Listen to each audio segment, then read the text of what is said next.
बच्चों हम पढ़ेंगे वीडियो नंबर 16 लेसन नंबर 1, और ये भी एक इम्पोर्टेंट डेरिवेशन है। किसी द्विध्रुव की निरक्षीय स्थिति में, या इसे हम बोलते हैं अनुप्रस्थ स्थिति में, विद्युत क्षेत्र की तीव्रता के लिए सूत्र की स्थापना।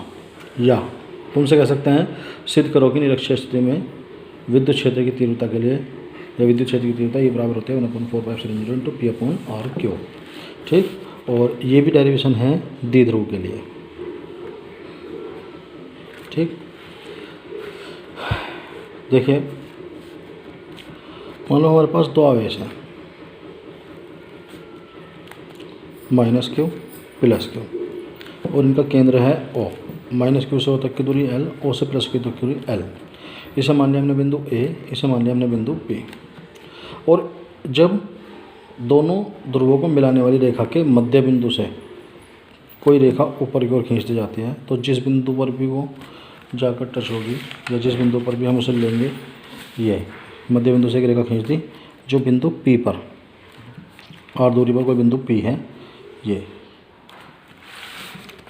तो ये बिंदु P निरक्षीय स्थिति को प्रदर्शित करेगा। जैसे मान लो कोई द्विध्रुव है -q, ये द्विध्रुव है +q, इसका केंद्र है O, -q से O तक की दूरी है L, O से +q तक की दूरी है L, O से r दूरी पर कोई बिंदु P है जिस पर हमें विद्युत क्षेत्र की तीव्रता ज्ञात करनी है। तो देखिए जैसा हमने पढ़ा कि +q से बल रेखाएं बाहर निकलती हैं, धनावेशित वस्तु से बल रेखाएं हमेशा बाहर निकलती हैं, जबकि ऋणावेशित वस्तु में हमेशा बल रेखाएं प्रवेश करती हैं। तो ये जो धनावेश है इससे तो बल रेखाएं बाहर निकलेंगी, ये जो ऋणावेश है इसके अंदर बल रेखाएं प्रवेश करेंगी, और ये बिंदु है P जहाँ पर हमें विद्युत क्षेत्र की तीव्रता कैलकुलेट करनी है। तो -q बिंदु A पर रखा हुआ है, A से P तक की जो दूरी है ये AP होगी, और ये B से लेकर P तक की दूरी जो है ये BP होगी। जितनी दूरी AP होगी इतनी दूरी BP होगी, यानी AP बराबर होगी BP। ठीक, अब देखिए यदि हम इस BP का मान निकाल दें, इस BP का मान निकालना हो या A का मान निकालना हो, तो पाइथागोरस प्रमेय में से एक नियम है कि ये तो हो गया कर्ण, ये हो गया लंब, और ये हो गया आधार। तो सूत्र है कर्ण का वर्ग बराबर लंब का वर्ग प्लस आधार का वर्ग। कर्ण है इसका BP, और इसका मान आया r² + l²। ठीक, और यही BP का मान जो है वो AP के बराबर है, यानी AP का भी मान इतना ही होगा और BP का मान भी इतना होगा, यानी ये होगा r² + l²। यह है BP के वर्ग का मान। अगर इसका स्क्वायर हटा देंगे दूसरी तरफ आ जाएगा स्क्वायर रूट, यानी ये हो जाएगा r² + l² का स्क्वायर रूट, और ये मान आ गया BP का, यानी AP बराबर का BP। चलिए अब डेरिवेशन करते हैं। देखिए माना कोई द्विध्रुव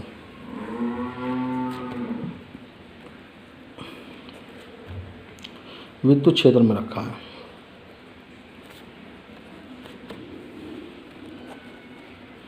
ठीक, विद्युत क्षेत्र के लिए हम क्या करेंगे,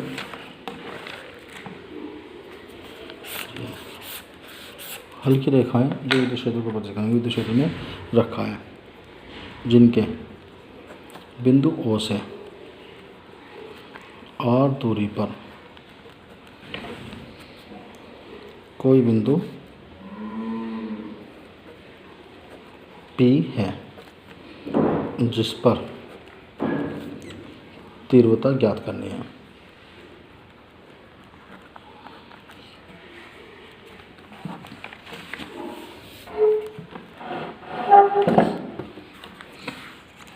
जिस पर तीव्रता ज्ञात करनी है।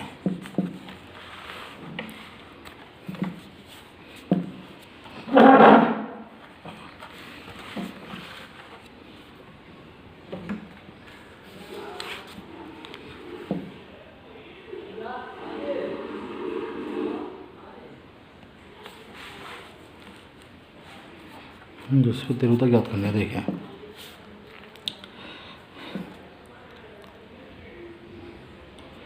-q से P तक की दूरी बराबर है AP, और जिसका मान है r² + l² का अंडर रूट। प्लस क्यू से पी तक की दूरी बराबर है बी पी, और इसका मान भी यही है are square plus L square का अंडर रूट। तब सूत्र विद्युत क्षेत्र की तीव्रता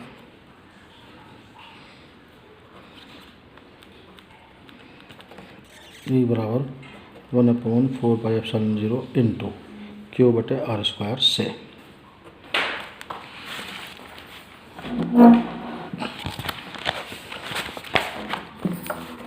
ठीक, देखें प्लस क्यू के कारण बिंदु पी पर तीव्रता ई बराबर हो जाएगी 1/4πε0 into Q upon B P का वर्ग, या E1 बराबर हो जाएगी 1/4πε0 into Q upon R square plus L square के अंडर रूट का होल स्क्वायर। स्क्वायर रूट से ये 2 की घात कट जाएगी, तो E1 बराबर हो जाएगा 1/4πε0 into Q upon R square plus L square. इसी प्रकार माइनस क्यू के कारण बिंदु पी पर तीव्रता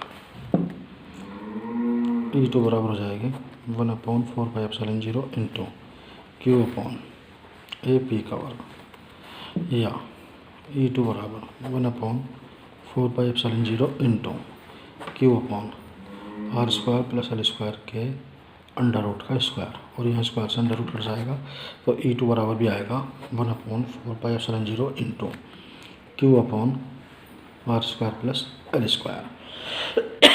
अब दोनों ही समीकरणों में वैल्यू एक जैसी है।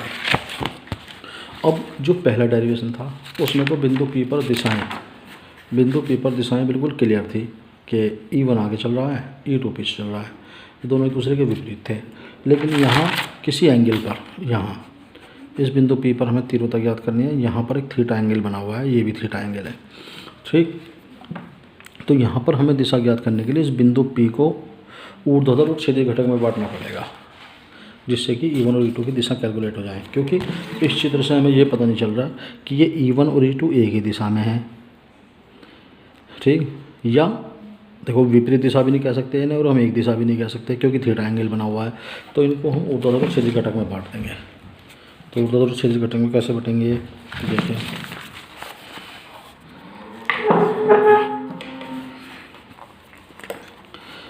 बिंदु P पर E1 व E2 की दिशा ज्ञात करने के लिए बिंदु P पर E1 व E2 की दिशा ज्ञात करने के लिए इसे ऊर्ध्वाधर व क्षैतिज घटक में बांटने पर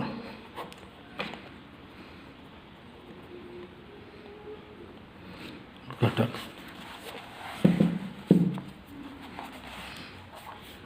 में बांटने पर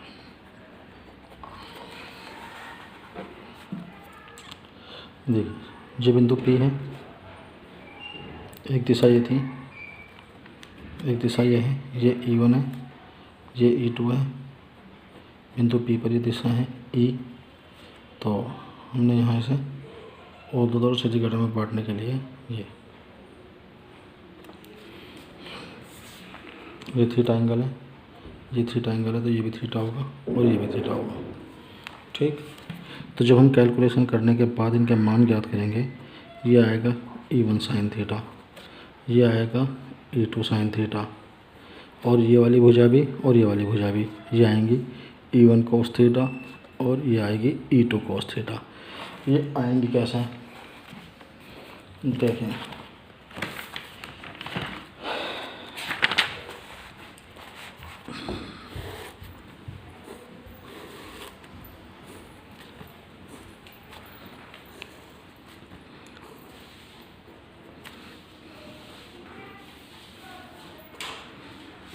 देखें ये भुजा है E1, ये भुजा है E2।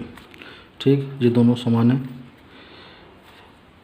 यहाँ एंगल बना हुआ है थीटा, ये भी एंगल है थीटा। जब ये थीटा है तो ये भी थीटा होगा और ये भी थीटा होगा। ठीक, ये ई है इनका परिणामी तीव्रता। तो कोण के सामने वाली भुजा जो है ये बना कोण थीटा। कोण के सामने वाली भुजा होती है लंब और ये वाली भुजा होगी आधार। तो एक त्रिभुज में ये एक त्रिभुज बना, यहाँ कोण तो लिखा हुआ है थीटा, इस वाली भुजा का नाम है E1। ठीक, और हमें ये वाली भुजा निकालनी है। तो ये तो हो गया आधार और ये वाली भुजा हो गई कर्ण और ये हो गया कोण। जब हमें कोण और कर्ण पता हो, कोण और कर्ण पता हो और हमें लंब निकालना हो, सॉरी लंब है ये, आधार का पता है,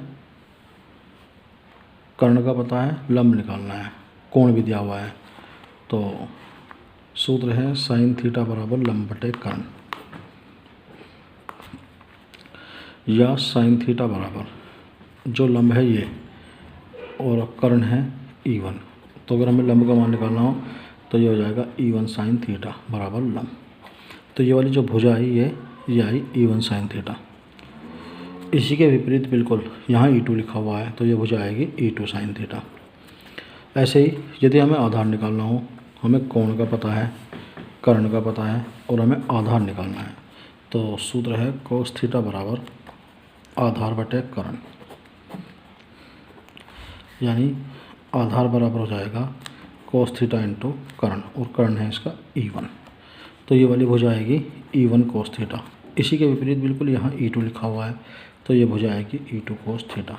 तो ये घटक हम यहाँ से मिलेंगे। अब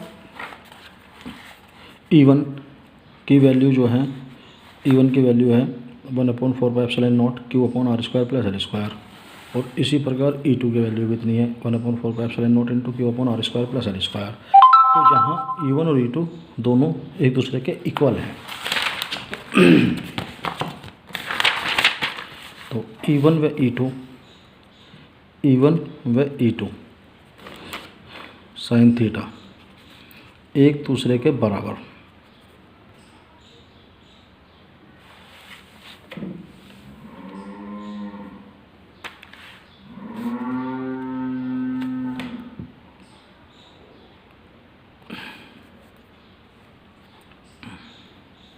E1 व E2 साइन थीटा एक दूसरे के बराबर, लेकिन विपरीत दिशाओं में है, विपरीत दिशाओं में है। अतः ये निरस्त हो जाएंगे। ठीक, क्योंकि ये इस तरह फिगर बनी हुई है, ये E1 साइन थीटा है, इसका मान तो प्लस का हो जाएगा, ये E2 साइन थीटा है, इसका मान माइनस का हो जाएगा। तो ये बराबर है एक दूसरे के विपरीत दिशा में, इसलिए ये निरस्त हो जाएंगे। जबकि E1 कोस थीटा व E2 कोस थीटा दोनों समान दिशा में हैं। देखिए ये E1 कोस थीटा है, ये E2 कोस थीटा है। ठीक, और इनका परिणामी भी इसी दिशा में है, E दिशा में है, तब इनका परिणामी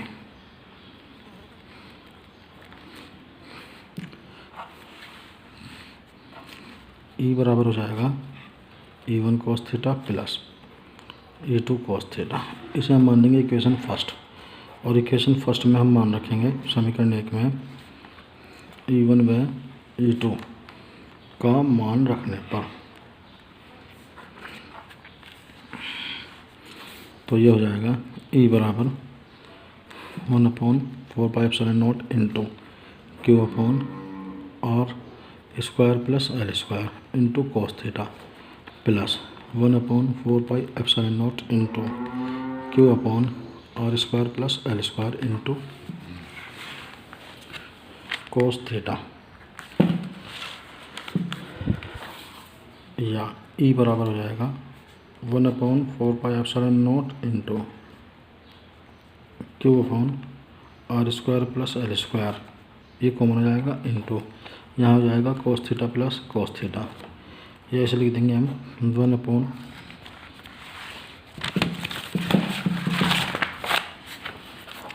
ऐसे लिख देंगे हम ई बराबर 1/4πε0 into Q upon R square plus L square into 2 cos theta. अभी डेरिवेशन तब तक प्रूव नहीं होगा जब तक हमारे पास कोस थीटा का मान ना हो। तो इसको ऐसे लिख देंगे हम ई बराबर 1/4πε0 into Q upon R square plus L square into 2 into cos theta का सूत्र होता है आधार बटे कर्ण। अब उसी फिगर पर आ जाइए फिर वापस। यहाँ हमें कोस थीटा का मान निकालना है। ये यहाँ ये तो है लंब और ये है आधार। ये तो हो गया लंब और ये हो गया आधार। तो आधार का मान तो है एल और जो कोस थीटा बराबर आधार बटे कर्ण, ये लंब है ये कर्ण है। और तो कर्ण की वैल्यू जो है वो है are square plus L square. ये तो ई बराबर हो गया 1/4πε0 into Q upon R square plus L square into 2 into आधार है एल और कर्ण है are square plus L square का स्क्वायर रूट। या ऐसे लिख सकते हैं हम ई बराबर 1/4πε0 into Q upon R square plus L square इसकी power 1 into 2 into L upon R square plus L square. इस स्क्वायर रूट को, स्क्वायर रूट का मतलब होता है 1/2 पावर, तो इसको लिख दें 1/2। गुणा में कहाँ जुड़ जाती हैं, तो ई बराबर 1/4πε0 into Q upon R square plus L square. यहाँ इसकी पावर है 1 और यहाँ है 1/2, तो ये जुड़ जाएंगे 1/2 इंटू 2l। और हमें पता है कि कहीं भी q इंटू 2l अगर आएगा तो वो द्विध्रुव आघूर्ण के बराबर है, तो इसकी वैल्यू रख देंगे p के इक्वल। तो e बराबर हुआ 1/4πε0 into p upon R square plus L square की पावर 3/2। ये कैसे हो गया, 2 की गुणा 1 में करी 2 × 2 और 1 जोड़ दिया 3, 3/2। यदि एल स्क्वायर का मान आर स्क्वायर की तुलना में कैसा हो, नगण्य हो तो इसे छोड़ने पर, ठीक। तो ई बराबर आ जाएगा 1/4πε0 into P upon R square की पावर 0 का स्क्वायर 3/2।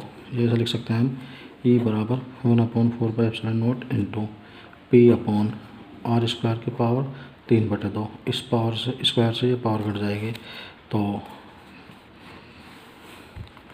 फॉर्मूला आया E equal to 1/4πε0 into P upon R की पावर 3। जहाँ 1/4πε0 की वैल्यू रख सकते हैं हम 9 × 10 की पावर 9। तो डेरिवेशन तो ये यहीं प्रूव्ड हो गया, लेकिन आप इसे न्यूमेरिकल के लिए अगर लिखोगे तो इसका फॉर्मूला बन जाएगा ई बराबर 9 × 10 की power 9 into P upon r cube.